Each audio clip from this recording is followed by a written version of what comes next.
Hey guys, Mr. Hino from Mr. Hino's Lego Robotics. Today what I want to do is I know still a lot of you are doing robotics online virtually with VEX VR. So I know some of you are teaching and might be running out of ideas or projects for your students to do within VEX VR. So this video is going to be some different variations or modifications to what you're doing with VEX VR as we carry into the new year. So if you want to see that, stay with me. Hino, Lego Robotics. Okay, so if you are a teacher again and you're doing VEX VR and you've already gone through the first half of the school year, you might be thinking, okay, what do I do for the second half? So what I want to do today is kind of show you some modifications that I've made to some of the VEX VR projects where your students might go, oh, that's cool. That's, something different than we've done before. It's a different variation. The students might be using different skills. So it's one of those things where, you can take some of our ideas and, take it. Some of you can leave it and go, nah, I don't want to do that.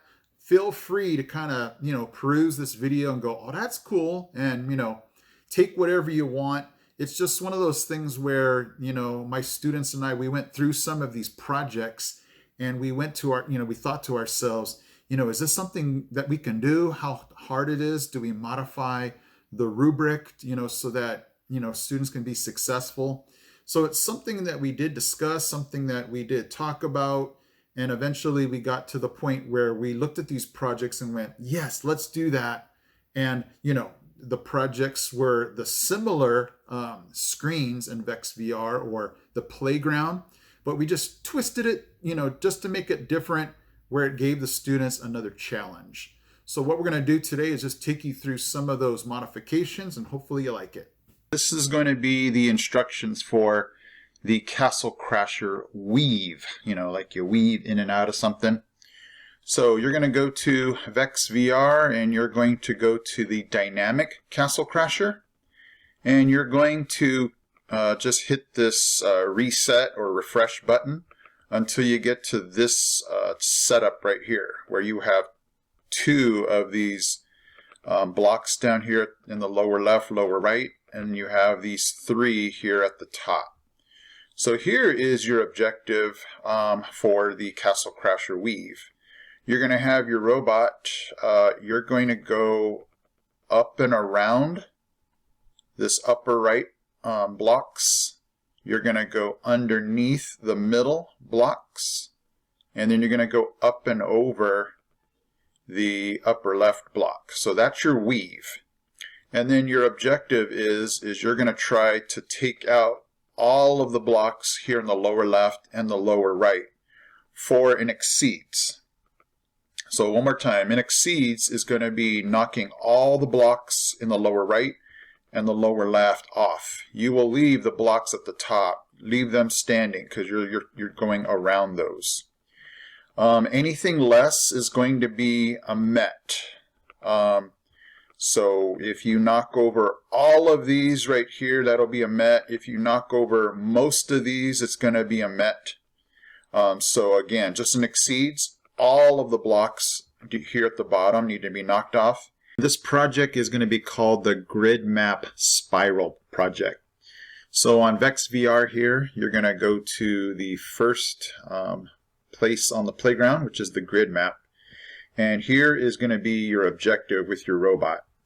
Your robot is going to create a spiral, and I will show you that in a second. But here is going to be what your robot needs to do for an exceeds. Your robot's going to be creating a spiral which will start on the outside and it will work its way to the inside. You're going to use your pen so I can see, the trail of your robot. But your robot is going to have to, in your program, you're going to need to use at least two or more repeat blocks in your program. The goal of this is to not use all blue blocks, and that's it. I don't want you to have to maneuver through the whole thing just using these blue blocks over here. I wanted you to be able to use your repeat blocks. So if you decide to use all blue blocks, you'll get a met. Anybody who wants an exceeds, you're going to use at least two or more repeat blocks. So let me go ahead and show you what this robot's going to look like when your robot creates this perfect spiral. So your pen is going to go down. Have your velocity at 100% just because I know this is going to take a long time, and we definitely don't want to watch the robot go at less than 100% speed. So if you notice, every box on the grid map is going to have a line go through it. The line doesn't need to perfectly go through the box. As long as it goes through part of the box, you're going to be fine. So you can see how the robot is spiraling. It started on the outside and it's going to go to the middle. But notice each box has a line through it. And it's going to end on the very inside box. I'll show you this in a second. It needs to make one more trip around. And it should end right here in this box right there. And I lifted up my pen just so that you can see it finished right there in the middle. So one more time. This is the way your grid map will look when your robot has successfully noticed that every box has a line through it, either a horizontal or vertical line. This last part, the spiral, should end here in the middle. And this would be an exceeds if you use 2 or more repeat blocks. Now, the repeat, what goes inside the repeat is going to be up to you. You can put all blue blocks inside of the repeat, or you can use your sensors. So for those of you that just finished, for those of you that know your Castle Crasher 2 or your two sensor dynamic wall maze, you can have a wait until, and you can actually use your sensors because these are walls right here. So, you can use a sensor to detect the wall, or you can use, as your repeat, your blue blocks here. But remember again, for an exceeds, you need to have 2 or more repeat blocks in your program. Okay, that's it. That is the grid map spiral project. The project video is going to be for the wall maze bumper. So here's what you're going to be doing in this project. You're going to be going to the wall maze in your playground. And the neat thing about the wall maze is there's only one wall maze. So you don't have to, select a different maze. So everybody will be doing the same maze. So this project's going to be like your other projects. It's going to be like the 2 sensor maze, except it's only going to be 1 sensor, and it's going to be your bumper. So let me show you how this is going to start off. We're going to drive forward, and like we've done before, we're going to use your wait until block, and then we're going to go down to your same sensing, but if you guys look up right here, we're using this bumper, and it gives you an option of right or left bumper, but we're just gonna, it doesn't matter, you can leave it on left. So what's going to happen is this robot's going to go forward, it's going to hit this wall right here, and it's going to press in the bumper. And that's basically like a touch sensor if we were in robotics class right now. We have a touch sensor for our Lego EV3 robots. So when that bumper gets pressed, that's what's going to activate your turn. So we'll come up here, and we want this to be a left, because to solve this maze we're going to have to go to the left over here. So let me just run this part of the program and show you how this works. So the robot goes forward, bumper is pressed. Whoops, that should have been a left. So let's try that again.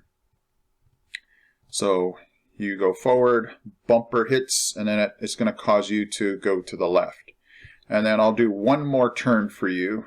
So we'll do the same exact thing. We're going to go forward. We're going to use the wait until block. We're going to use the bumper. And it looks like when we hit this one, we're going to want to go to the right. So we're going to come over here, and we're going to turn right. So the neat thing about the wall maze is there's only one, so if we refresh, we don't have to scroll through all those mazes like we did for the dynamic wall maze.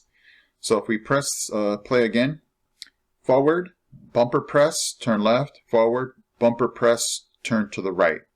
And what's really neat is this bumper, if you can see, it presses it just perfect so that when we hit these walls here, it gives us a nice turn. So you might be asking, Mr. Hino, what do we do if we need to make a turn and there's no wall there to, to cause the bumper to be pressed? You guys can make your turns measured out. So you can use your forward and measure out how far. Like let's say you're driving right here. Let's see, let me choose a good example here. Any time where you're needing to make a turn, like let's say you were heading up here and we want to turn left, but there's nothing to bump, then you can just measure out your turn, or you can use your bumper up here and cause a backwards. It's going to be completely up to you. Depends on how much work and effort you want to put into this. It might be easier just to measure out your forward and turn right here, or you can use the bumper, back up, and make your turn. Completely up to you. So what I want to see is, though, I want to see that you're using your bumpers for all of the times where you would hit a wall, in the maze on your path to go to the end of the checkerboard. So the rubric's going to be the same as all of the maze projects we've done. And exceeds would be that you used your bumpers on all of the walls. Like I said, you can measure out your forwards if there's no wall to be pressed, and that you don't hit any walls, as you scrape by going forward. If you can have a clean run all the way to the checkerboard, that will be an exceeds. If you ram into walls, that'll be a met, as long as you can get to the checkerboard. I'm going to go ahead and show you how to do the equation number grid map assignment for VEX VR. So here is going to be the equation that everybody is going to be using. Everybody. It is 9 times the power of x plus 5. Ooh, let me get that in there. Equals, and we don't know what that number is until you choose your value for x. So let me go ahead and explain this equation. It's going to be 9 times a number, whatever value you pick. We're going to add 5 to that answer, and then we're going to get an answer, an outcome. So here's what you're going to do. You're going to be responsible for picking 5 numbers. Let me just abbreviate that so I don't have to write. Wow, what happened to my U? Okay, you're going to be picking 5 numbers. Now the number grid on VEX VR only goes up to 100. So, if we choose 10, 9 times 10 is 90, plus 5 is 95. So the highest number you can pick is going to be 10. My fault. So don't pick any numbers higher than 10, because if you did, your answer will not be on the number grid. So you're going to be picking 5 numbers, and what you're going to do is you're going to get an answer for all those 5 numbers. So let me just give you an example. Let's say that you choose 2. Let's say that 2 is going to be one of your numbers. So 9 times 2 is 18. 18 plus 5 is 23. So here is your outcome. Your outcome right now is 23. Now remember, you've only chosen one number, so you're going to have to pick 4 more numbers. But right now we have the number 23. And what I'm going to do now is take you to the VEX VR number grid map, and I'm going to show you what to do, knowing that one of our numbers is 23. Okay, everybody, so I'm on VEX VR right now, and the number grid map is the second one down in the playground. So if you remember, we picked 2. 9 times 2 is 18, plus 5 is 23. So 23 is going to be one of our 5 numbers. So here's all you do. You're going to use your robot, and your robot is going to basically use your pen to cross off 23. And that's all you have to do in this assignment is cross off the 5 numbers that you'll get when you choose your 5 numbers and put them into the equation and get your output number. So here's what we do. I'm gonna try to have my robot go forward up to this 21, make a right, and then head over here, put the pen down and cross off 23. So let me see if I can do that. Let me see how far up I need to go to get to this 21. Nope, have to go farther than that. Let's try 400. Hey, pretty good.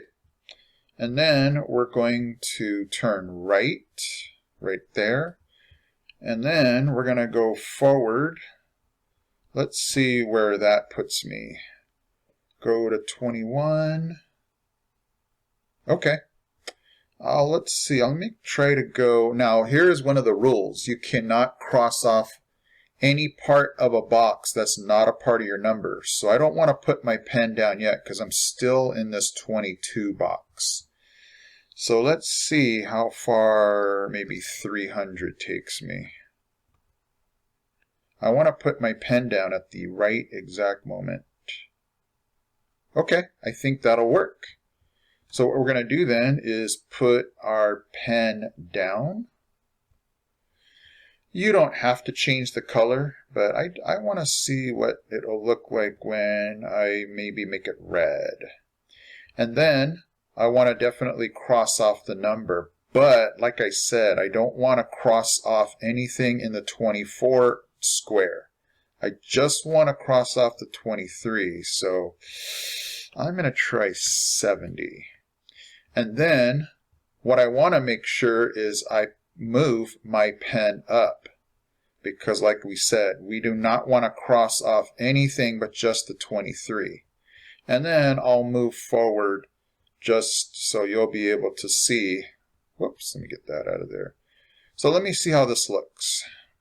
I go forward to the 21, I turn right, I go up here, the pen should be down.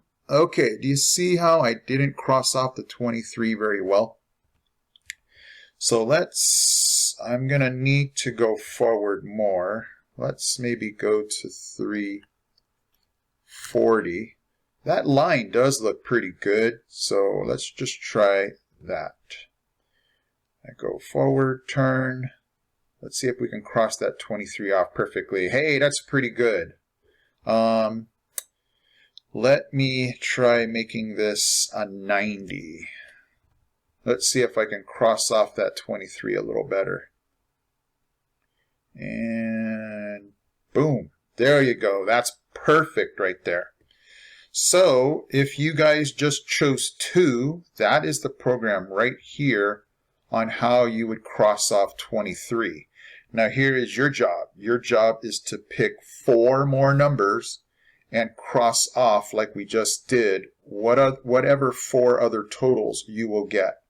For instance, let's say you pick 5. If we put 5 into our equation, 9 times 5 is 45, plus 5 is 50. So you would now be coming over here and having to cross off 50. And then you would have to cross off 3 more numbers, whatever numbers you would choose to get that total. This video is going to show you what to do on the 3x2 disc maze. So when you go to VEX VR, you'll go to the playground and disc maze. So this will be similar to the first disc maze, but let me show you the difference. So the reason why we call it a 3x2 disc maze, you're going to be going to either 3 blue or 3 green discs, and you'll be going to 2 of the opposite color. So if you notice, there are 5 blue and there are 3 green discs. So in this project, you'll be going to either 3 blue, and you must do, whatever color you do 3 of, you must do those in order. You must go to those 3 first. So let me give you just an example, and then hopefully you can figure out what you want to do with this. So I can have my robot go straight up to this blue. So again, this is going to be just like the first disc maze. Each disc should activate a turn. So I can have your robot go up to this blue, have it turn down to this blue, and then turn down to this blue, and then up to this green, and then to this green, and then to red. So you're going to finish on red, just like we did the first disc maze. The only rule that this project has is that you're going to be using your pen. So let me scroll down. And so you're going to put the move robot pen down. You'll put that block first. And your line that you draw, you may not cross over any line that you have drawn. So like the first disc maze that we did, your robot went to this green, to this blue, up to this blue, and to here. And then right here, we crossed over a line that we had drawn before. So in this project here, you cannot draw over a line that you have already drawn. So let me just recap the two parts of this project you really need to understand. It's called 3x2, so you must do 3 of the same color first. You can actually do 2 color of the same colors first and then the 3 after, or you can do 3 colors of the same and then the same 2 after. You must finish on red, and you cannot cross over any lines. It would be very wise for you to, in the class meet, just be watching for anybody who presents this so you can get a better idea of what to do. I don't want to do one right now because I don't want to give away any answers. This is going to be a problem-solving project where everybody might end up doing something a little different. I just don't want to do an example and have everybody copy it because I want this to be yours. I want this to be your decision.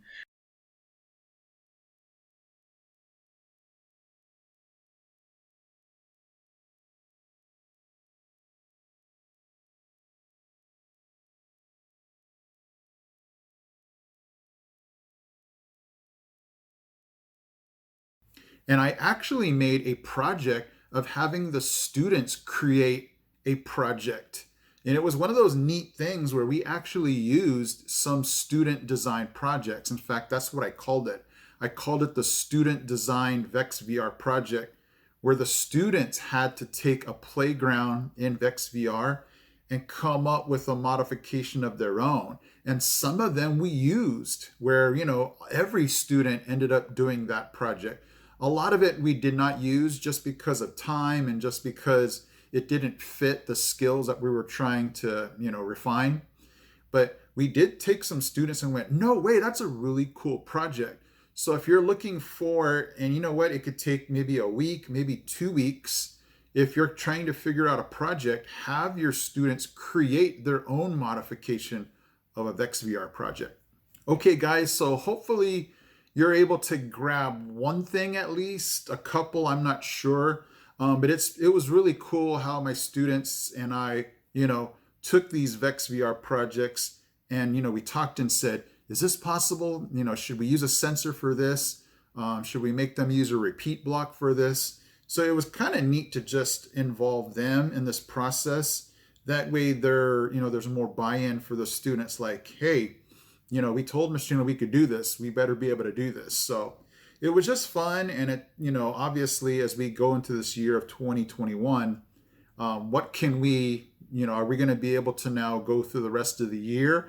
I'm not sure. It's just one of those things where I'm constantly having to figure out, okay, how long will this take? How long will it last? Can we make it to the end of the month? And then what next? So definitely be staying tuned for those of you teaching, like what's next after, we exhaust all of the VEX VR projects and modifications. Because, if we stay out of school until June, I don't know if we're going to be able to continue with VEX VR. We might have to just go to something else, which you want to stay tuned for, okay? All right, guys, hopefully that helped. Hopefully you're going to be looking forward to this 2021 year. And hopefully we can, meet in person in classrooms. We'll have to see. Okay, guys, I am Mr. Hino from Hino's Lego Robotics. I'm out. He's out. He's out. We got this. We got this. We got this, guys. Hey guys, Mr. Hino here. Thank you so much for watching. And if you love robotics, don't forget to check out these videos also because they're cool. Okay, guys? Take care.